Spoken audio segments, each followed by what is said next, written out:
Okay, everyone, thank you so much for joining us for another edition of our Franchise Your Business podcast and webinar series. My name is Tom Dufour. I'm the founder and CEO of Big Sky Franchise Team, and today's session is our franchise sales and marketing trends. It's been a minute or so since we've done the last one of these. I think it's actually been a couple months.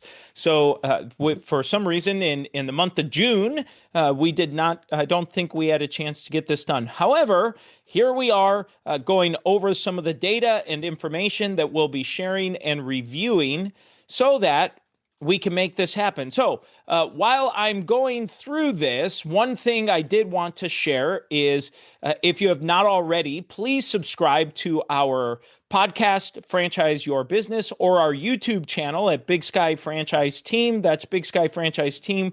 We would greatly appreciate subscribe, like, and subscribe is always welcome, and we certainly appreciate that. So with that, we're going to jump into some data. And for those of you, by the way, that are new to us here and new to our session, this session we look at broad macroeconomic data and drill down to some small business data and some franchise-specific data and try to take a look at that from the perspective of either selling franchises, marketing franchises, as well as supporting franchisees, and how some of these broad factors may be impacting lead generation, may be impacting your franchise prospects' willingness or interest in purchasing or investing in a franchise, and how this may be impacting your franchisees and your franchise system on more of a broad perspective. So with that, I'm going to go ahead and share my screen so that for those of you that are watching online, you can see the reports and the information that we are going to walk through. So the first report that we like to walk through is from the Institute for Supply Management, and this is where we take a look at the manufacturing PMI, as well as the which stands for the Purchasing Managers Index, as well as the Services Purchasing Manager Index. This is put out by the Institute for Supply Management. It's a great organization. They've been producing these reports for quite some time. So first up is the analysis by Susan Spence. She's the chair of the Institute for Supply Management Manufacturing Business Survey, and it shows that manufacturing PMI is at 53.3% for the month of June. So it reads, the U.S. manufacturing sector expanded in June for the sixth straight month, following a 10-month period of contraction. So registering at 53.3%, a decrease of 0.7 percentage point compared to May. Of the 5 sub-indexes that directly factor into manufacturing PMI, 4 were in expansion territory and one more than in May. The employment index stayed in contraction, but improved compared to May. So you can see this over the last 2.5 years. It goes all the way back to 2024 into 2025, where 24 was below the manufacturing break-even line and even dipped below the overall economy break-even line. 2025 hovered right in between those. So between the economy break-even and the manufacturing break-even. And this year we're seeing a surge. And what I really like about the manufacturing PMI is that the manufacturing PMI, manufacturing tends to be a leading indicator. So this first half of the year that manufacturing has been up and accelerating, that generally, in my opinion, will bode well for the other parts of the economy. We'll start to see that impacting and kind of pulling some of these other segments and industries along. So that, to me, is a good bellwether indicator for the future.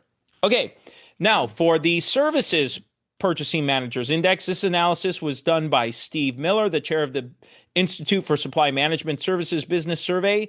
And we look here, it reads, in June, the services PMI registered 54% 0.9 percentage point above its 12-month moving average of 53.1%. A reading above 50% indicates the services sector economy is generally expanding. Below 50% indicates it is generally contracting. The past relationship between the services PMI and the overall economy indicates that the services PMI for June corresponds to a 1.9 percentage point increase in real gross domestic product on an annualized basis. So you can see, dating back for 2.5 years, similar to the previous report, you can see in 2024, there were big zigs and zags that were occurring. In 2025, it was kind of dipping down low, hitting that services break-even line, and then starting to come up toward the end of the year. And then we see it's hovered and been we had a little blip in that, it looks like, back in February, but for the most part, relatively flat. You can almost see a trend line there from the start of the year through 2026, kind of generally trending up just a smidge, but relatively flat is what it looks like, just visually looking at it here. Again, so what does this mean? Well, to me, what this is saying is that we should start to see and should be seeing that the broad economy, despite some of the news headlines you might see, these data points to me are positive indicators that there's a lot more substance underneath what might be shown in some of the news headlines and other things you might be reading that might be saying the economy might be doing otherwise. I just find this data very compelling and interesting to indicate that it looks pretty optimistic to me, especially compared to the last 2 years. When I look back at the manufacturing here that was low or below numbers, it just was muddling along, kind of like almost like it was just kind of felt like there was like walking through mud or like a little drag on the on a boat or on a plane or something, where it's just kind of it feels like it's kind of almost being held back or constrained. And now this year we're seeing in manufacturing as well as services, we're starting to see it seems like that weight is coming off here. Okay.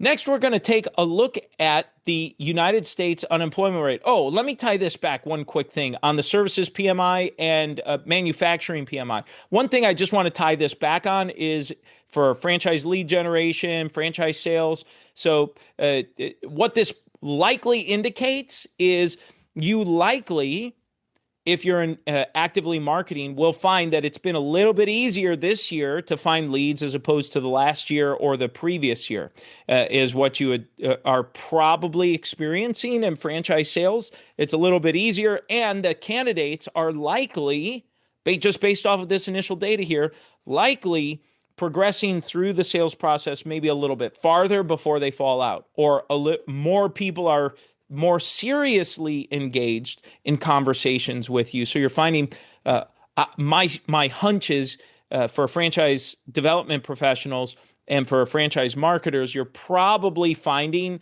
a higher number of more quality leads are also coming through.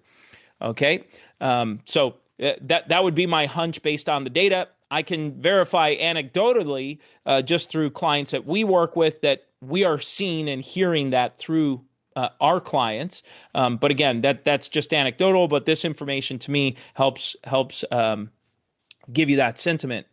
Okay, next up here is the United States unemployment rate. This is from tradingeconomics.com, from the U.S. unemployment rate, and this goes back to June. To look at June, it's at 4.2%, and the headline paragraph here reads, the U.S. unemployment rate dropped to 4.2% in June of 2026, down 4.3% in May, and below expectations as many people left the workforce. The number of unemployed fell by 213,000 to 7.09 million, while total employment declined by 507,000 to 162.26 million. The labor force contracted by 720,000 to 1.6936 million, with the participation rate falling to 61.5%.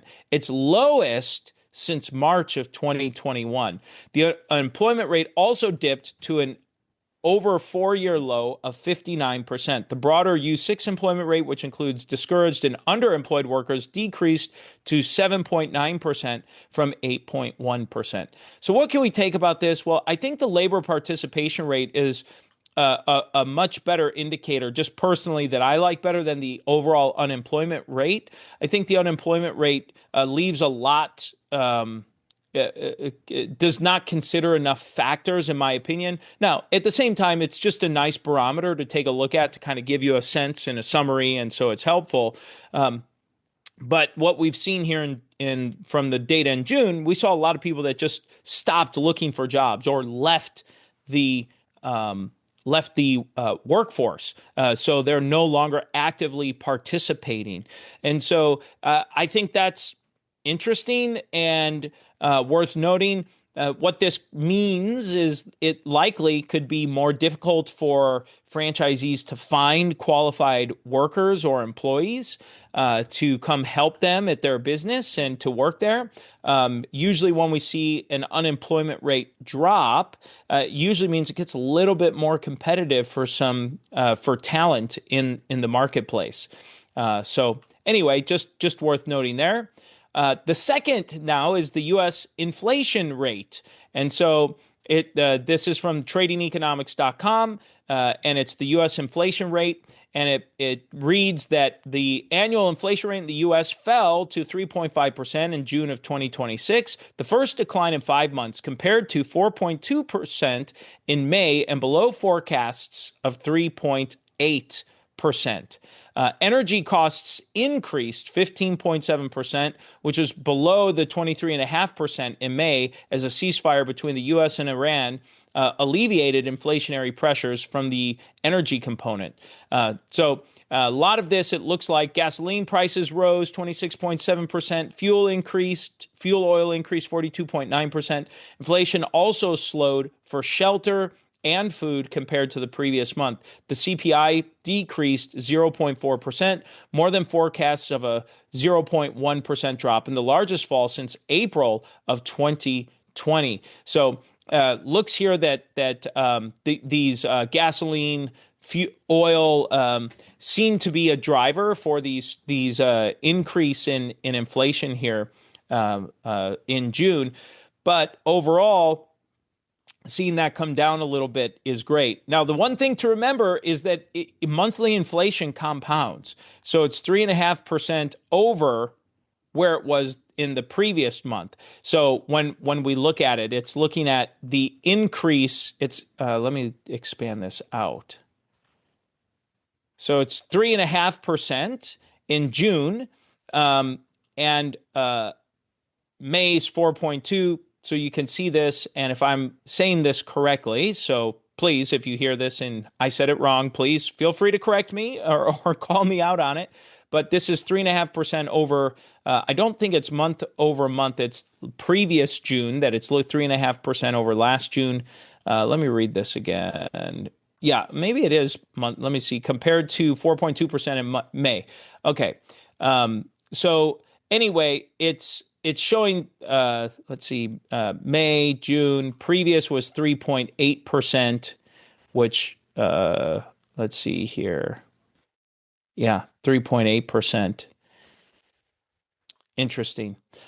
So point being that this is a step in the right direction, but again, this is the idea that inflation compounds because it's just looking at previous data points, whether it was last month or last June. I'm trying to figure that out here quickly. But anyway, it's important to know that that's over that time period. And so when we look at the next one, it's over the previous time period. So it's constantly, it's rarely declining. It's almost always going up.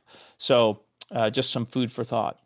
Okay, next up is the University of Michigan consumer surveys of consumers, and this is the index of consumer sentiment.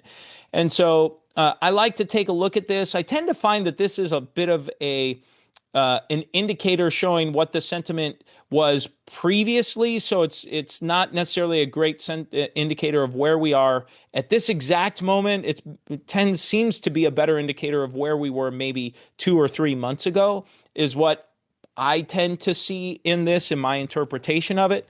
However, nonetheless, it's still a great data set or data point to look at to say, well, what are the consumers generally thinking? What are they generally looking at? And so this is the last 10 years data. And you can see here in the last 10 years, this is the lowest points it's been at. It did tick up a little bit this past month from the lowest point it was at over the last 10 years.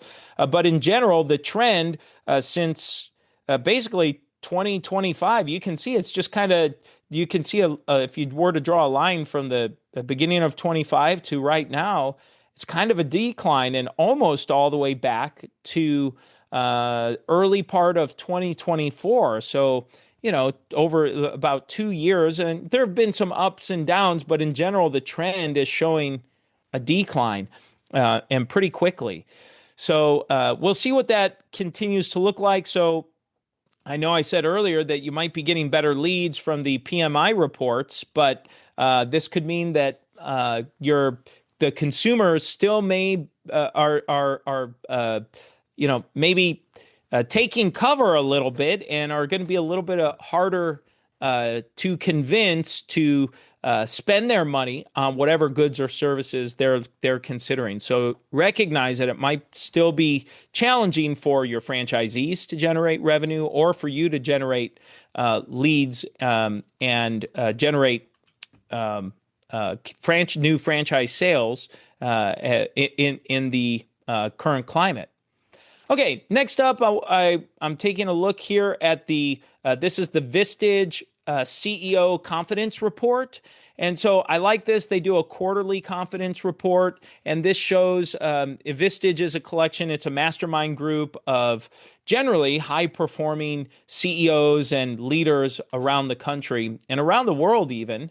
But what I like on this is it shows here that Q2 is for 2026 is at 84.2%. And you can see that back in Q2 of 2025, it was 77.2%. So over the last year, you can see that we've seen a nice little upswing of improving confidence in the CEOs here. So just some food for thought as you're going through and considering. And I think that's a good sign when we see some optimism at the top of some of these organizations. As you would likely expect, these leaders and CEOs are generally strategically thinking and looking out on the horizon. So if they tend to have a positive outlook, I think that tends to be a good indicator of what they foresee happening in their business. Okay, next up is the U.S. Chamber of Commerce produces a small business index survey on a quarterly basis. This is a summary of this, but you can see here that in Q2 of 2025, so a year ago, it was 65.2, and Q2 of this year, it's 66.5. So it's gone up a little bit. However, you can see over the last year, it kind of rose in Q3, and then it's declined in Q4, Q1, and Q2, kind of trending down. But you can see this dating back all the way to Q2 of 2022. It's kind of it's just these little subtle changes. Like it almost looks like a wave, just little teeny waves but for the most part, very steady and consistent, right between about 60 and 70 on this small business index score. The lowest point here was 60 back in Q1 of 2023, and the highest point was Q3 of 25 at 72. So it's in a pretty tight window there. Okay, the other thing I wanted to show were the key challenges. Was it challenges or findings? Oh, no, under challenges. Okay. So the biggest challenges facing small business owners. This is straight from the source. These owners are interviewed and talking about things. So if you're a franchisor, these are things you need to be thinking about on how you're going to address these things or talk to these things with your franchise system. On the other hand, if you are in franchise lead generation or franchise development, these very well could be things that are on the hearts and minds of prospective franchisees looking to join your system. So the far above the highest ranking item on this chart, it's not even close, of what is the biggest challenge facing small business owners. Number one standout is inflation. Inflation costs, and the costs of things going up. And so as a franchisor, have a plan on how you're going to help hedge expenses and see if you're able to reduce some. The number two on this list, and by the way, the percentage of respondents, 57% of the respondents said inflation was a concern. The number two is data point here is revenue, where there are concerns about revenue, and that looks like that's around about 26, 28%, somewhere around there. It's my best estimate reading how this chart is laid out. Number three on the list this quarter is affording employee benefits in healthcare. Number four is supply chain issues. And then number 5 and 6 look like they're basically tied. And that's interest rates and attracting talent. And that looks to be down around about 12%. So the number one by far is inflation costs, and then revenue, and then affording employee benefits in healthcare.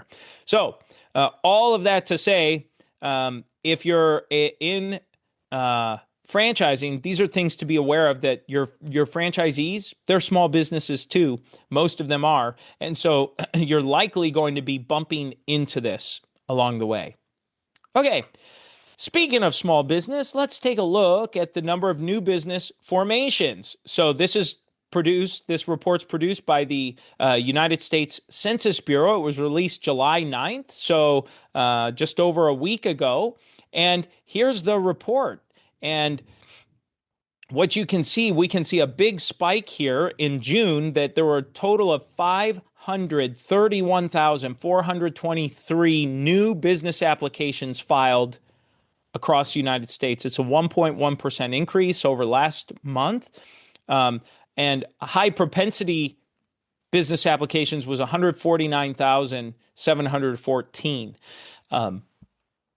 So, I just keep harping on this, but you look pre-COVID and prior to 2020, you can see that it was just starting to trend for a couple years, for 2018, 19, going into 2020, around about 300,000 new applications per year, per month. Then you see shortly after COVID there, 2020 was kind of a big zig and zag mixed in there. But then going forward, 21, 22, 23 into 24, you kind of see it's right around that 400,000-ish new business applications. And then we see in 25 a little dip, and then just kind of this big upswing going from about 400,000 over 500,000 over about an 18-month time window. And I really like to focus on this, because what you see here when we take a look at this is that the